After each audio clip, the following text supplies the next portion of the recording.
بسم اللہ الرحمن الرحیم۔ شروع اللہ کے نام سے جو بڑا مہربان نہایت رحم والا ہے۔ پیارے دوستو، تمہارا اپنا وہ ہے جو کسی اور کے لیے تمہیں نظر انداز نہ کرے۔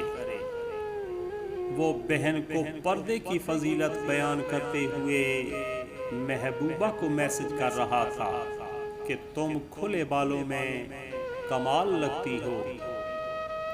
خاص ہیں وہ لوگ، پیارے دوستو، خاص ہیں وہ لوگ جو وقت آنے پر وقت دیتے ہیں۔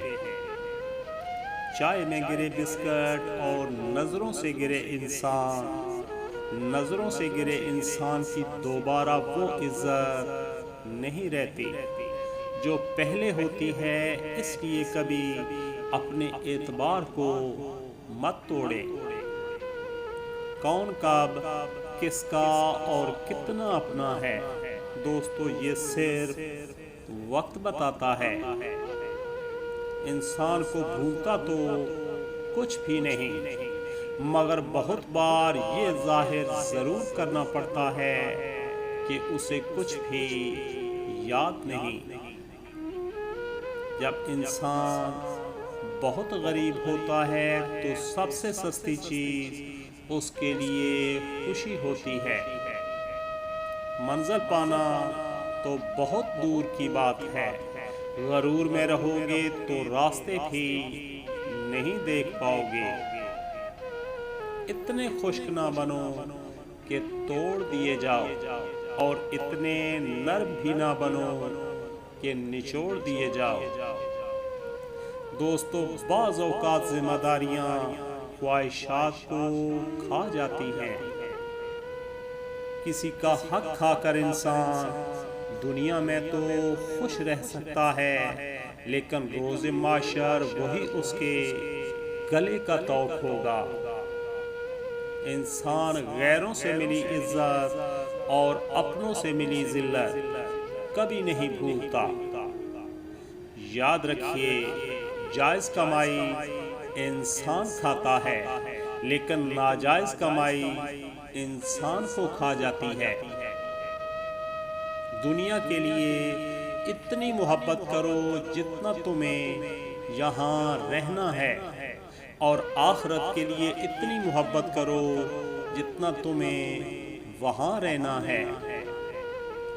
زہر مرنے کے لیے تھوڑا سا، دوستو، زہر مرنے کے لیے تھوڑا سا، مگر جینے کے لیے بہت پینا پڑتا ہے۔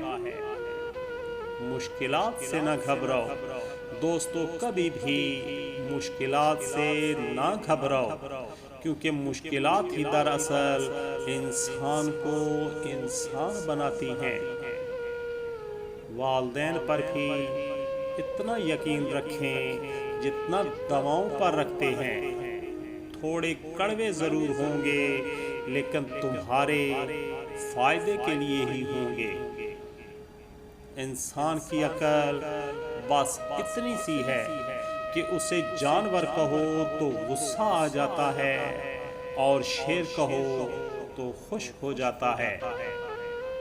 کسی کو دیا گیا ایک آنسو عمر بھر کی عبادت پر پانی پھیر دیتا ہے۔ نا امیدی بھی، دوستو، نا امیدی بھی ایک وبائی بیماری ہے جو نا امید لوگوں میں بیٹھنے سے آپ کو بھی لگ جاتی ہے۔ انسان تو ہر گھر میں پیدا ہوتے ہیں، لیکن انسانیت کہیں کہیں جنم لیتی ہے۔ انسان کا سب سے اچھا دوست اس کا ضمیر ہے، جو اچھی بات پر شاباش اور بری بات پر ملامت کرتا ہے۔ خوشحال زندگی کے دو سنہری اصول، دوستو، یاد رکھیے گا۔ نمبر 1، چیزوں کا استعمال کرو، لوگوں کا نہیں۔ نمبر 2، لوگوں سے محبت کرو، چیزوں سے نہیں۔ کچھ لوگوں کے لیے مصروف زندگی سے ٹائم نکالنا پڑتا ہے، اور کچھ لوگوں کو دل سے نکالنے کے لیے زندگی کو مصروف کرنا پڑتا ہے۔ ہمارا تعلق اس نابینا معاشرے سے ہے جہاں اداسی کا یقین دلانے کے لیے آنسو بہانے اور بیماری کا یقین دلانے کے لیے مرنا پڑتا ہے۔